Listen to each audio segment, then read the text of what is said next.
क्या होगा अगर जिस इंसान पर आप सबसे ज्यादा भरोसा करते हैं वही आपकी जिंदगी का सबसे बड़ा दुश्मन बन जाए? क्या होगा अगर एक सुरक्षित समझी जाने वाली पॉश सोसाइटी के अंदर आपका अपना घर ही आपके लिए सबसे खतरनाक जगह साबित हो जाए? और क्या होगा अगर एक पिता अपने ही बच्चे के लिए मौत की साजिश रच दे? नमस्कार, आप देख रहे हैं निर्भय रिपोर्टिंग। और आज की ये कहानी सिर्फ एक हत्या की नहीं है, ये एक ऐसे खौफनाक सच की दास्तान है जो रिश्तों के नाम पर छुपे अंधेरे को उजागर करती है। जयपुर की एक पॉश सोसाइटी, चारों तरफ शांति, लोग अपनी अपनी जिंदगी में व्यस्त।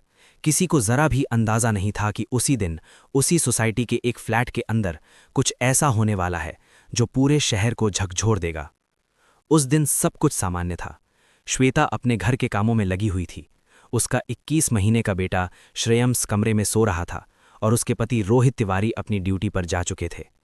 शाम धीरे धीरे ढल रही थी। तभी अचानक डोरबेल बजी। श्वेता दरवाजे की तरफ बढ़ी। दरवाज़ा खोला और सामने खड़े व्यक्ति को देखते ही मुस्कुरा दी, क्योंकि वो कोई अनजान नहीं था।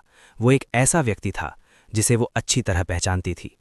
उसने उसे अंदर बुलाया, सोफे पर बैठाया, हालचाल पूछा और कुछ ही देर में उसके लिए चाय बनाकर ले आई। सब कुछ बिल्कुल सामान्य था, लेकिन यही सामान्य पल कुछ ही मिनटों में एक खौफनाक सन्नाटे में बदलने वाला था। दोनों चाय पी रहे थे, तभी अचानक बेडरूम से बच्चे के रोने की आवाज़ आई। श्वेता तुरंत उठी और जाते जाते उसने कहा, भाई साहब, बच्चे को लेकर आती हूँ। बस यही वो पल था जिसका इंतजार उस शख्स को था। जैसे ही श्वेता कमरे की तरफ गई, वो व्यक्ति भी धीरे से उठा। उसकी नज़र सीधे किचन की तरफ गई और वहां रखी लोहे की मुसली उसके हाथ में आ गई। अब उसके कदम श्वेता की तरफ बढ़ चुके थे। धीरे धीरे, चुपचाप, बिना आवाज़ किए वो बेडरूम तक पहुंच गया। श्वेता अपने बच्चे को संभाल रही थी। उसे जरा भी अंदाजा नहीं था कि उसके पीछे मौत खड़ी है। और फिर एक जोरदार वार सब कुछ खत्म करने के लिए काफ़ी था। श्वेता चीखी, मदद के लिए पुकारा, लेकिन वहां कोई नहीं था। न कोई पड़ोसी, न कोई सुनने वाला, सिर्फ एक मासूम बच्चा जो पहले से रो रहा था और अब अपनी मां को इस हालत में देख रहा था। कुछ ही मिनटों में श्वेता हमेशा के लिए खामोश हो चुकी थी। लेकिन ये कहानी यहीं खत्म नहीं होती। असल खौफनाक हिस्सा तो अब शुरू होता है। शाम करीब 7 बजे घर में काम करने वाली पूजा रोज की तरह फ्लैट पर पहुंची। डोरबेल बजाई, कोई जवाब नहीं। उसने दरवाजे को हल्का धक्का दिया। दरवाज़ा खुल गया और जैसे ही वो अंदर गई, उसकी चीख निकल गई। बेड पर खून से लथपथ श्वेता पड़ी थी। पूरी सोसाइटी में हड़कंप मच गया। लोग इकट्ठा होने लगे। पुलिस को सूचना दी गई और कुछ ही देर में पुलिस मौके पर पहुंच गई। जांच शुरू हुई, फॉरेंसिक टीम आई, डॉग स्क्वाड आया, लेकिन तभी एक और झटका। श्वेता का बेटा श्रेयम गायब था। अब ये सिर्फ मर्डर केस नहीं था, ये एक किडनैपिंग केस भी बन चुका था। पुलिस के लिए मामला और गंभीर हो गया। रोहित को फ़ोन किया गया। जब वो घर पहुंचा और अपनी पत्नी को उस हालत में देखा तो वो टूट गया। लेकिन कुछ ही सेकंड बाद उसे अपने बेटे का ख्याल आया। मेरा बेटा कहाँ है? ये सवाल सुनकर पुलिस भी सन्न रह गई। पूरे घर की तलाशी ली गई, लेकिन श्रेयम का कोई पता नहीं। पुलिस ने अनुमान लगाया, हत्यारा कोई जान पहचान वाला था।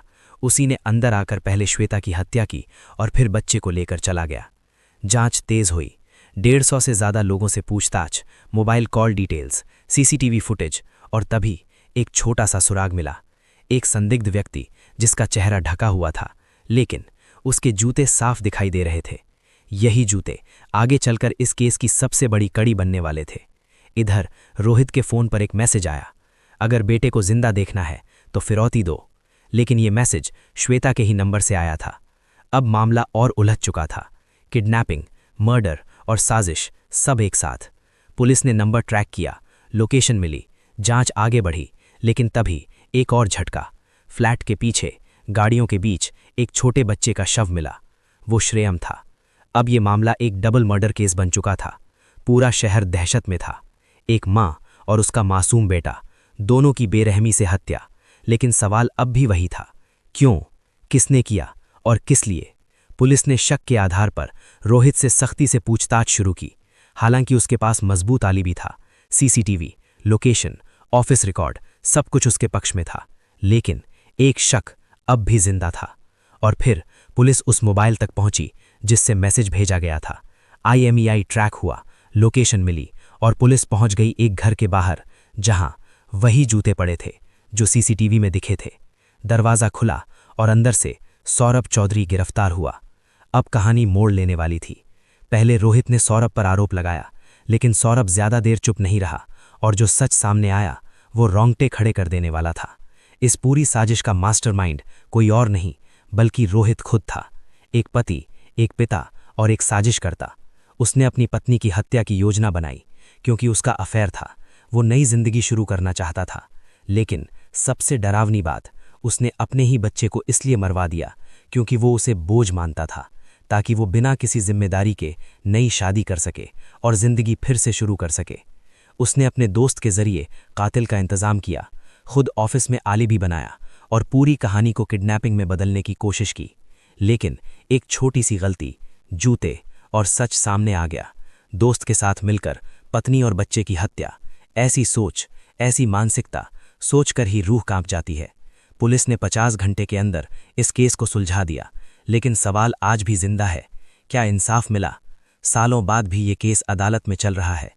एक बूढ़े माँ बाप आज भी इंतजार कर रहे हैं अपनी बेटी और नाती के लिए न्याय का। अगर आप इस कहानी को यहाँ तक देख रहे हैं तो एक पल रुककर सोचिए, क्या हम सच में सुरक्षित हैं? क्या हम अपने ही रिश्तों को सही से पहचान पा रहे हैं? और सबसे ज़रूरी, अगर किसी रिश्ते में खतरे के संकेत मिलें तो क्या हम उन्हें नज़रअंदाज कर रहे हैं? आप क्या सोचते हैं? क्या ऐसी घटनाओं को रोका जा सकता है? अपनी राय ज़रूर बताइए। और अगर आप चाहते हैं कि ऐसी सच्ची और जागरूक करने वाली कहानियाँ आप तक पहुँचती रहें तो निर्भय रिपोर्टिंग को लाइक, शेयर और सब्सक्राइब ज़रूर करें। मिलते हैं अगली रिपोर्ट में। जय हिंद।